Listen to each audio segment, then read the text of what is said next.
que fue la que formó estos altares, y ella es una artista local de Grand Rapids. Ha trabajado ya con nosotros, parece que es tu segundo año. Sí. Su segundo año trabajando con nosotros durante la celebración del Día de Muertos. Parece que todos hablan español. Voy a dejar que ella haga la presentación en español y pasaré con la persona de atrás para ayudarle en la traducción. Solo le dejo el piso a la señora Carla Sánchez. Gracias. Y le voy a invitar a Gracias. Hola, buenas tardes. Yo soy la creadora de Altar de Muertos. No soy muy fluente para hablar español, pero voy a tratar de darles una pequeña explicación de lo que es el Altar de Muertos. Bueno, desde antes de la colonización existían ya los altares de muertos. Los indígenas creaban sus altares de una u otra manera. Al entrar la colonización, cuando llegaron los españoles, ellos empezaron a agregar ciertos elementos que fueron ya religiosos, porque ellos anteriormente ponían, digamos, sus ídolos de barro, tenían sus ídolos de barro, pero seguía en el mismo contexto de lo que es ahora. Los 7 niveles siguen siendo los mismos que eran anteriormente. Perdón, no me sale muy bien, pero bueno. Anteriormente también cuando tenían ellos, los indígenas tenían un concepto muy diferente de la muerte. Cuando llegaron los españoles, adaptaron a lo que ellos creían era dentro del cristianismo.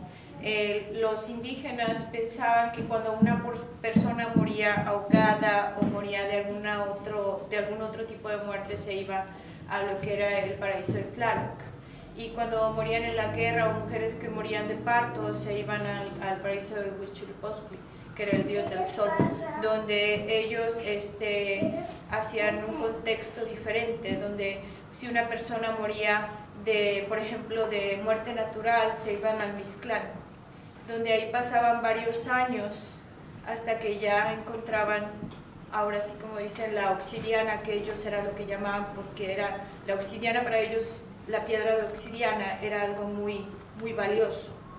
Entonces ellos ya al pasar tanto tiempo tenían que pasar ciertos niveles para que pudieran llegar a ese punto, y lo representaban el Día de los Muertos. Para ellos lo representaban con 7 niveles, que era lo que tenían que recorrer para poder llegar hacia donde ellos iban.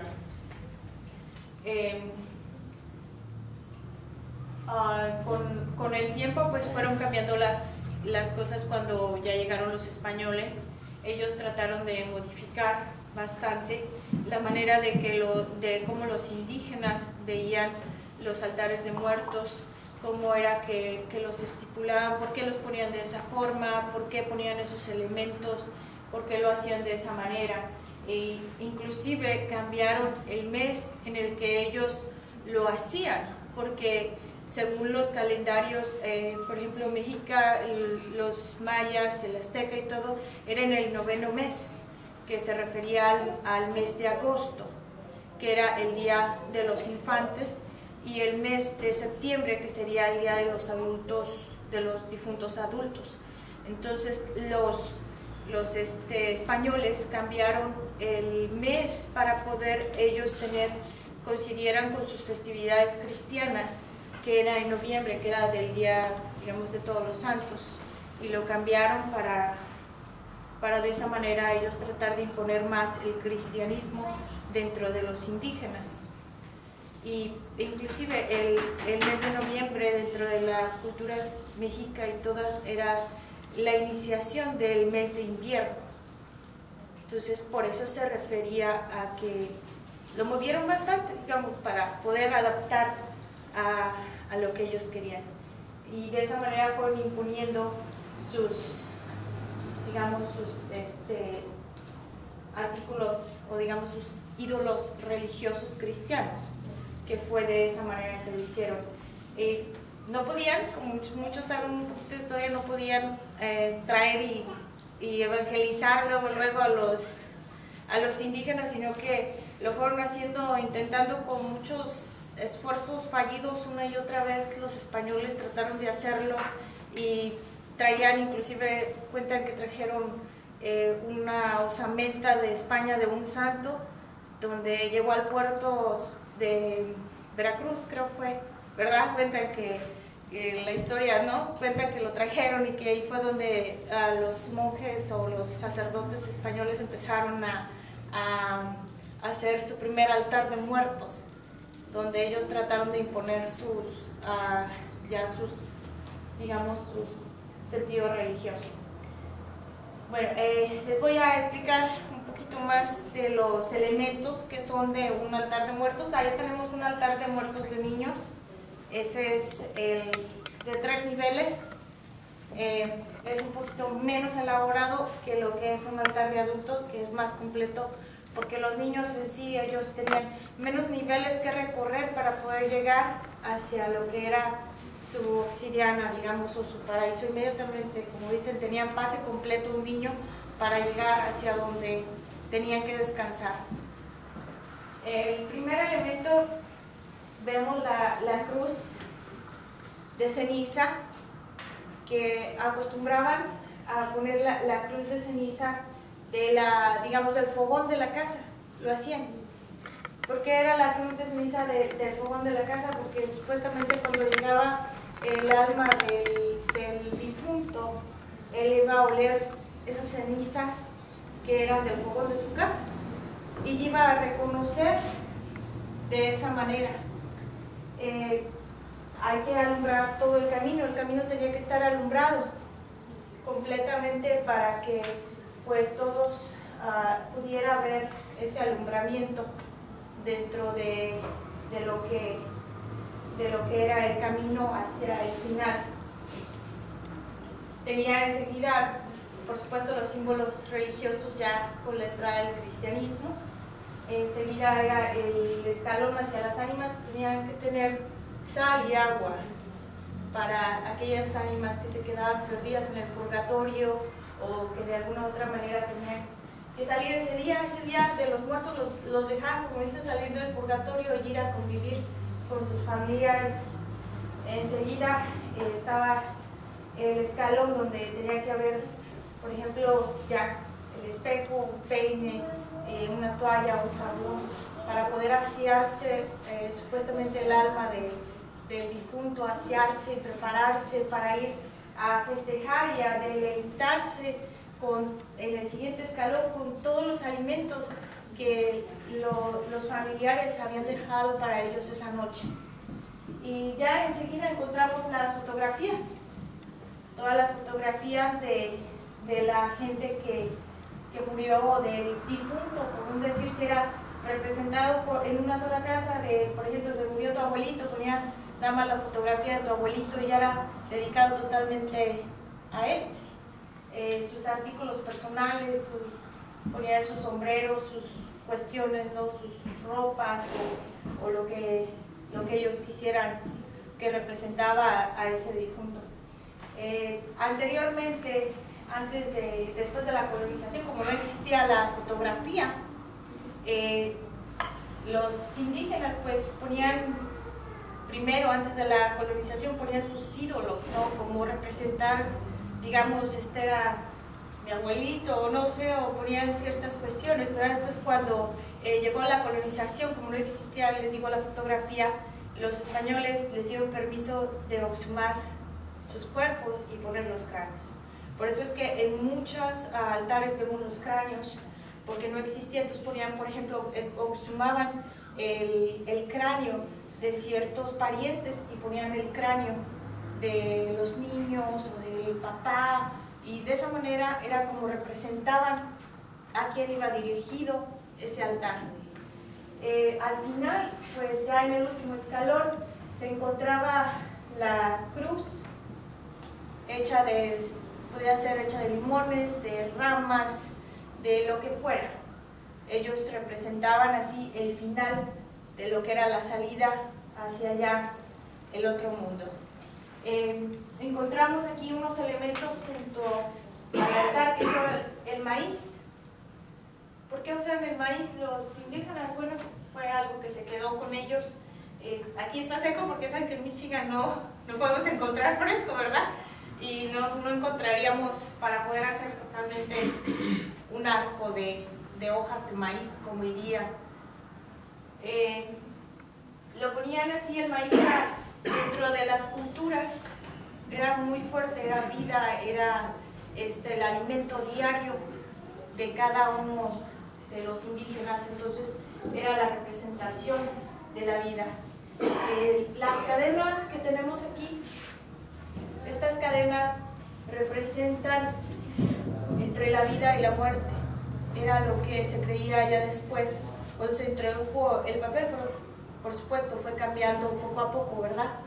Y lo representaban como entre la vida y la muerte, el color amarillo era vida y el color morado, muerte. Entonces, aún sigue siendo constantemente eso dentro de nuestra cultura hispana, tanto toda Latinoamérica como México relacionan mucho las cadenas con la festividad. Es festividad, es el día de fiesta, del Día de los Muertos, es el hecho de la vida, la muerte entre los mismos, digamos, entre los altares, ¿verdad? El papel picado representa la alegría, es la alegría de la festividad, no es realmente un día triste, porque así es como se ve entre las culturas mexicanas, nos reímos y nos bufamos de la muerte, y no es cuestión de tristeza, sino que todos vamos para allá, de alguna o de otra forma. Entonces es la manera de representarlo con un altar, pasando el tiempo con la familia y aprendiendo, ahora sí como decía un poquito, ¿verdad?, de lo que es nuestra cultura. Bueno, ¿tienen alguna pregunta sobre el altar? ¿Es Capulina de la foto? Creo que sí, pero también nos faltó un detallito, prender las velas. ¿Qué les parece si las prendemos? ¿Sí? ¿Alguien me quiere ayudar a prenderlas? Sí. Hugo Claudín. Uy, se atravesó Hugo. Para que se vea un poquito más paso.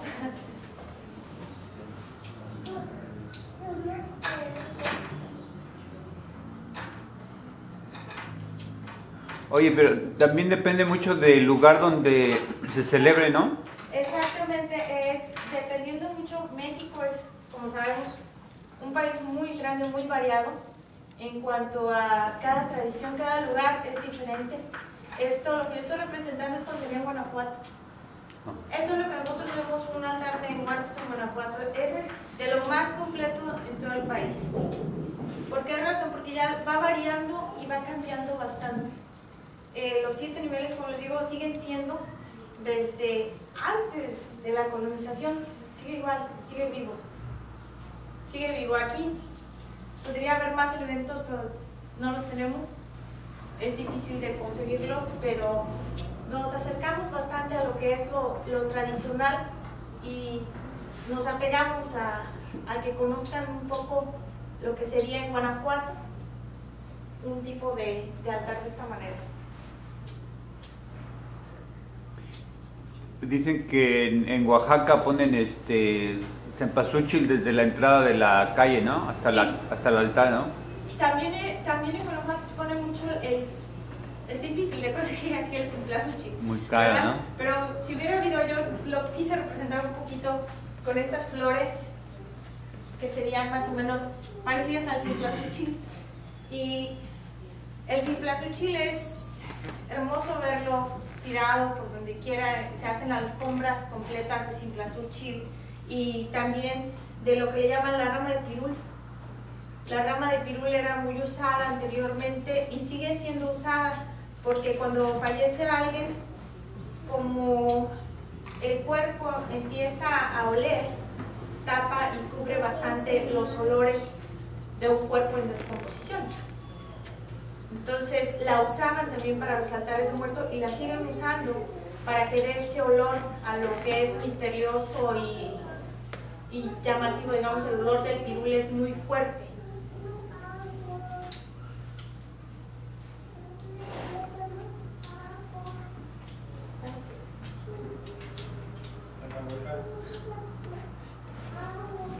¿Y sabes cuál es la diferencia entre Michoacán y Guanajuato? ¿Hay alguna diferencia o es muy similar?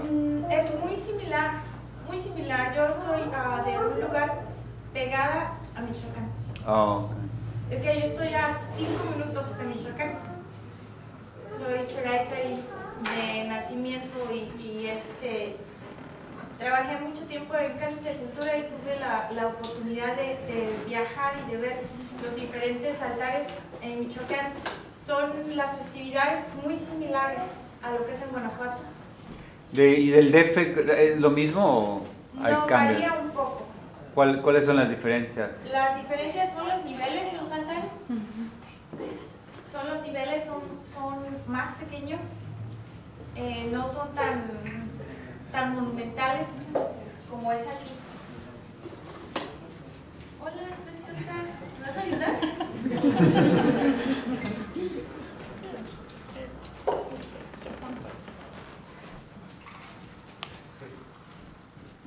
Y tiene también usted una exhibición, si nos gusta invitar a las personas presentes.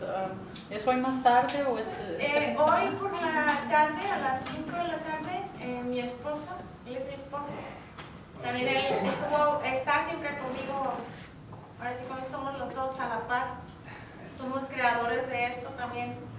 No, es que yo soy la única que habla más, ¿verdad? Y los dos somos creadores del altar.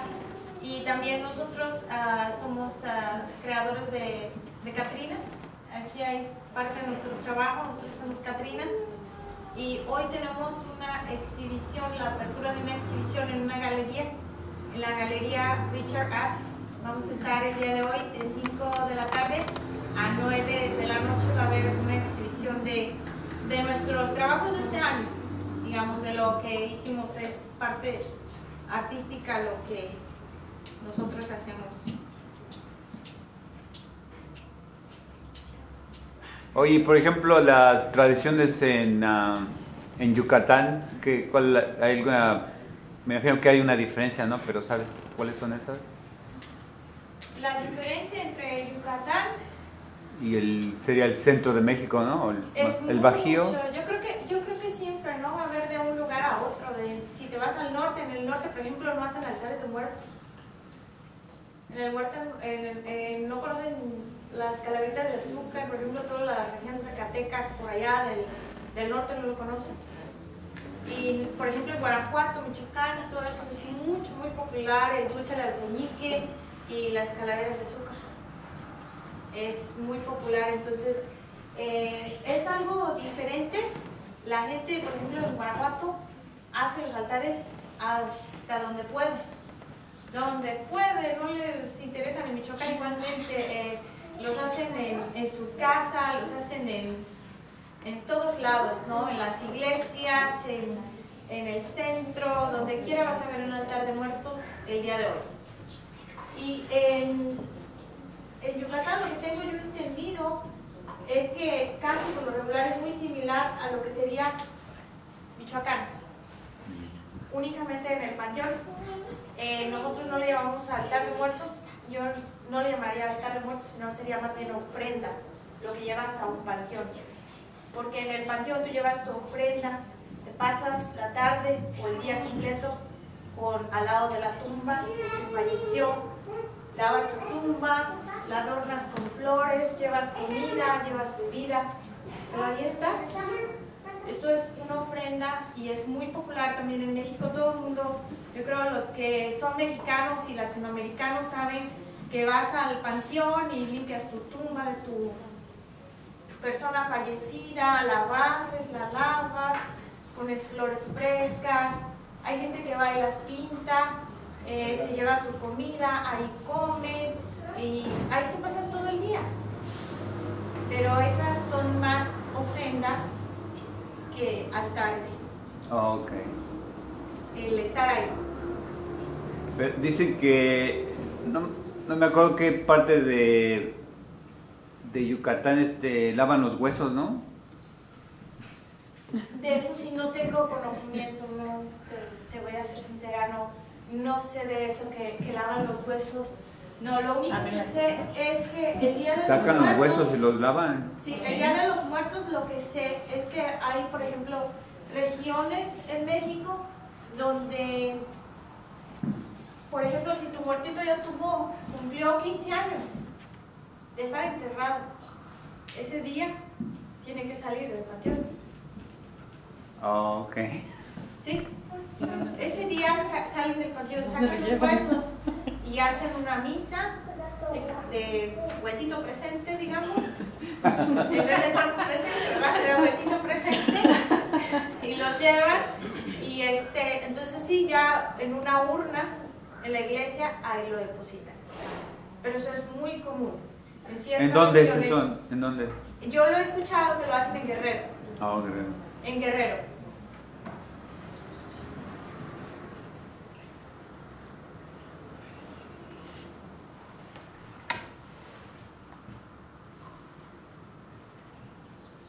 Batallando con tanta vela, ¿verdad?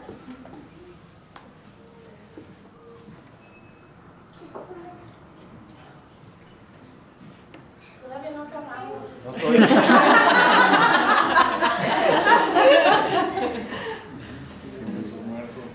Yeah, it's not completely art. Hola. Por ahí nos sacaron unas. No va a encontrar el camino el muerto. Claro, si no imagínate.